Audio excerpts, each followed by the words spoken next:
கர்த்தர் மோசேயை நோக்கி, நீ பார்வோனிடத்தில் போய் எனக்கு ஆராதனை செய்ய என் ஜனங்களை போகவிடு, நீ அவர்களை விடமாட்டேன் என்று இன்னும் நிறுத்தி வைத்தாயாகில் கர்த்தருடைய கரம் வெளியில் இருக்கிற உன் மிருக ஜீவன்களாகிய குதிரைகளின் மேலும் கழுதைகளின் மேலும் ஒட்டகங்களின் மேலும் ஆடு மாடுகளின் மேலும் இருக்கும். மகா கொடிதான கொள்ளை நோய் உண்டாகும்.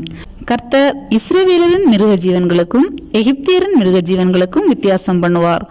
இஸ்ரவேல் புத்திரருக்கு உரியவைகள் எல்லாவற்றிலும் ஒன்றும் சாவதில்லை என்றான். மேலும் நாளைக்கு கர்த்தர் இந்த காரியத்தை தேசத்தில் செய்வார் என்று சொல்லி, கர்த்தர் ஒரு காலத்தை குறித்தார் என்றும் எபிரேயருடைய தேவனாகிய கர்த்தர் சொல்லுகிறார் என்றும் அவனிடத்தில் சொல் என்றார். மறுநாளில் கர்த்தர் அந்த காரியத்தை செய்தார்.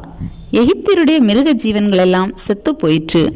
இஸ்ரவேல் புத்திரரின் மிருக ஜீவன்களில் ஒன்றாகிலும் சாகவில்லை. பார்வோன் விசாரித்து இஸ்ரவேலரின் மிருக ஜீவன்களில் ஒன்றாகிலும் சாகவில்லை என்று அறிந்தான். பார்வோனுடைய இருதயமோ கடினப்பட்டது, அவன் ஜனங்களை போகவிடவில்லை.